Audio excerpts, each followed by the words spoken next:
era o período que as elites, a elite carioca, mineira e paulista, ela descobriu Cabo Frio. E essa elite cultural eram escritores, pintores, músicos. Então, foi um período de muito, eu chamo de glamour cultural em Cabo Frio, que esses grandes artistas, que eu chamo de elite cultural, começaram a descobrir Cabo Frio. Então, Cabo Frio foi um berço cultural. Então, Cabo Frio era pulsante, foi pulsante na década de 60, culturalmente. Era muito rica, tinha bons músicos aqui, pessoal que tocava violino, tocava bons pianistas, mulheres e homens, que tocavam no cinema mudo, que tinha um piano no cinema e você tocava as músicas do filme. Nos bares do Tamoio, nos bares do Lusitano. Então eram bares glamorosos da elite cabofriense do Sal. Os músicos iam tocar e sabiam que tocar muito bem para os bailes. Então Cabo Frio era pulsante esse período de 50 e 60, que veio dessa fase do início do século XX, dessa grana, dessa elite cabofriense cultural, e também depois, nos anos 40, 50 e 60, a elite de fora que descobriu a gente.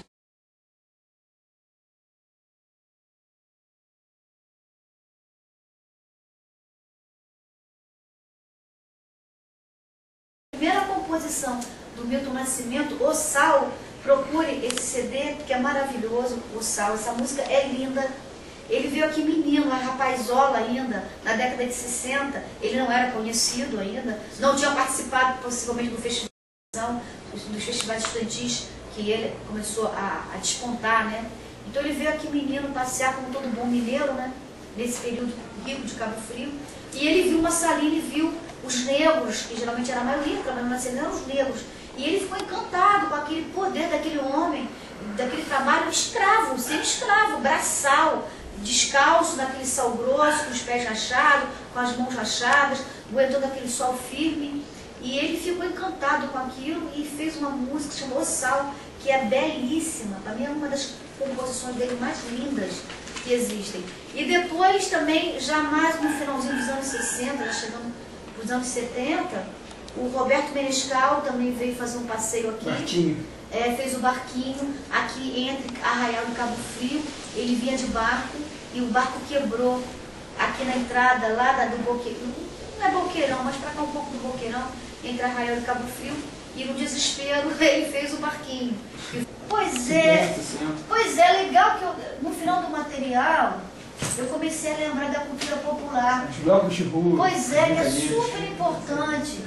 As cabeçorras gigantescas feitas de papelão, do Zé Barbosa lá da Vila Nova, que infelizmente essa cultura se perdeu, vocês que são jovens, de repente nem conhecem. Eu que já estou com 50 anos, eu fui conhecer com 30 anos, mais ou menos, 20 e pouco, 30 anos, essa cultura tão linda do Zé Barbosa e do Antônio de Gastão, que fazem essas cabeçorras, teatro de mambembe, de mamulengos. Eles foram pioneiros aqui em Cabo Frio. A mulinha também, que tinha uma mulinha que saía no carnaval. Os carnavais de rua, os blocos, que eram interessantíssimos.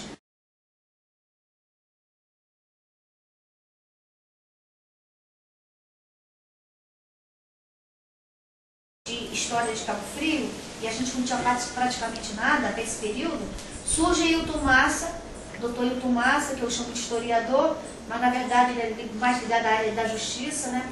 Então o Hilton Massa é uma pessoa assim, vivo, está com 94 anos, me parece, 95, e foi aluno do Colégio das Irmãs, eu chamo Colégio das Irmãs, mas é Sagrado Coração. Possivelmente seja o aluno mais velho do colégio vivo, seja Hilton Massa. E Hilton Massa escreveu, na década de 60, Cabo Frio, Nossa Terra, Nossa Gente, que é um livro assim fabuloso, que eu acho que todo mundo de Cabo Frio deveria ler esse livro. Teria que estar na rede de ensino esse livro. Cabo Frio, Nossa Terra, Nossa Gente, que conta a história de Cabo Frio assim, de uma forma poética e histórica que eu acho assim, maravilhosa. E depois, um pouco mais à frente, nos anos 80, ele escreveu Cabo Frio Histórico e Político, que também é um show de história para Cabo Frio Política. É uma das coisas mais interessantes que eu já li até hoje. E também nos anos 60 surge Abel Beranger, né, com o livro Dados Históricos de Cabo Frio. E esse livro também é um pouco mais resumido que o de Hilton Massa, mas também foi um pontapé para dizer assim, olha só, Cabo Frio tem uma história bem legal e que vocês têm que ler essa história. Então esses dois escritores, tanto o Hilton Massa quanto o Abel Beranger, para mim são os ícones na literatura de Cabo Frio, mas na atualidade. O que eu tinha que falar de arte, eu acho que foi, lógico, resumidamente, eu devo ter esquecido de uma porção de gente e de outros nomes, mas está aí no papel de vocês. Mas assim, e eu acho que a Escola Sagrado Coração de Jesus, que eu chamo Colégio das Irmãs, ela teve um papel fundamental na educação e ela ajudou a produzir pessoas do bem para a cidade.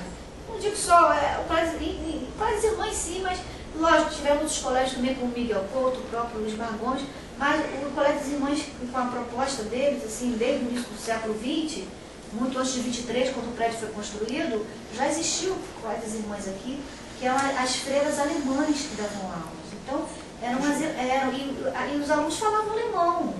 Era bem interessante. Eu conheci alunos desse período que tinham aulas de alemão.